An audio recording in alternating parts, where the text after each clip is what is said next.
Former President Trump and Vice President Harris facing what could be a historic gender gap potentially in this year's election. Look at this.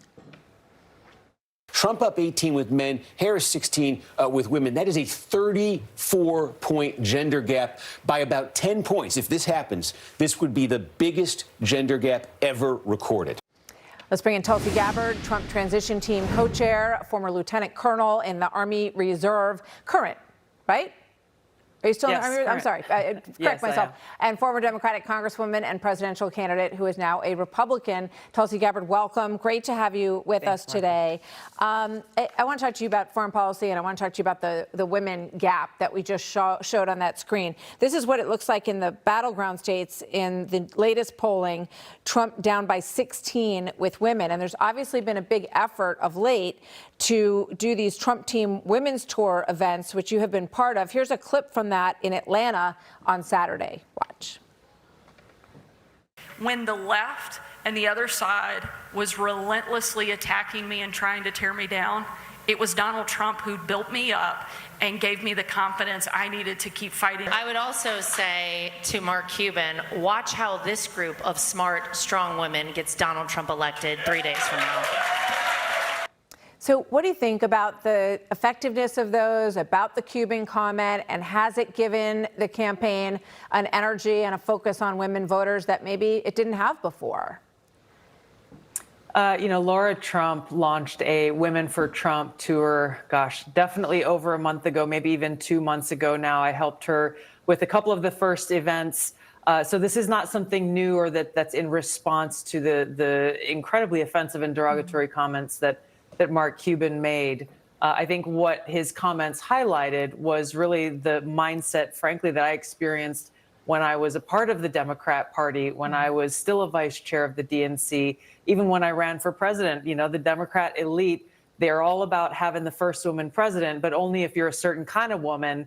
And the certain kind of woman they're looking for is one that will toe the line and spout their Democrat elite talking points and essentially be the kind of figurehead candidate that Kamala Harris is and that Hillary Clinton was. So, the idea that we had all of those women on that stage last night, all different backgrounds, different people accomplished in different ways, but coming together because we love our country and we recognize the serious threats to our freedom and our ability to live in a peaceful and prosperous society here in America.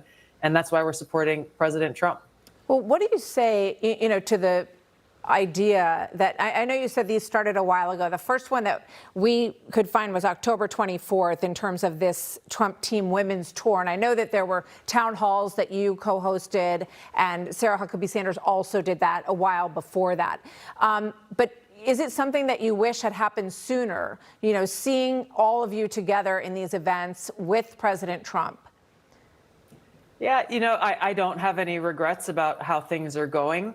Like I said, Laura Trump launched something well over a month ago. All of us in our own ways, I think, have been out on the road and speaking with voters, listening to voters, really for the last several months. And so the fact that we're all gathered together and many of us spoke this morning at the Lancaster, Pennsylvania rally before President Trump began his remarks, we don't all have to stand together for people to hear our reasons individually for why we believe that President Trump is our best and only choice in this election, to have a president who really cares about the American people, who's willing to fight for us, who's willing to stand up to the power elite in Washington, and be that president that fights for peace, freedom, and prosperity for all Americans. So I want to ask about foreign policy because it hasn't been discussed quite enough, I would say, in the course of this campaign on all sides. What did you think about the Liz Cheney, back and forth? And really, my big question for you is, what do you think about the fact that the Cheneys are now supporting Democrats? What does that tell you about the reversals that we've seen in American politics? I mean, that's a pretty extraordinary pairing. It is, but when you peel kind of below the surface and the reason why they're supporting Kamala Harris, Liz and Dick Cheney specifically, but even others like Adam Kinzinger and others, you really understand why. And President Trump's criticism of Liz Cheney the other day, and Dick Cheney for that matter, was really pointing out the fact that people like them are very quick and easy to advocate for starting a new war in another place and send our troops, my brothers and sisters in uniform, into harm's way. But they themselves have never and will never volunteer to put their own lives on the lines to go and participate in or fight in these military adventures that they're advocating for. That was his point. And it's the reason why we see them supporting Kamala Harris, because President Trump, time and time again, has said, look, his goal is to end wars, not start them, and to work towards, de-escalating tensions, negotiating peace deals, and doing what he can through diplomatic measures, and recognizing that war should always be a last resort. Well, that is not the philosophy and that of was Liz the Cheney experience and of Dick the first 4 years. That's right. Which is, just the facts on the table. Harris has had a different message, and obviously everyone can see that we're watching President Trump as he got off the plane. He hasn't started speaking yet. She has two different ads that have two different messages on Israel and Gaza, aimed at Wisconsin, one for Wisconsin and one for Michigan. It's just 14 seconds. Let's play that right now.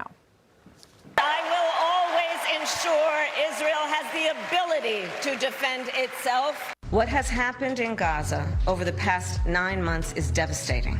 We cannot allow ourselves to become numb to the suffering. So the first one was a Pennsylvania ad, very pro-Israel. The second one was a scolding Israel ad that is playing in Michigan. What do you make of that?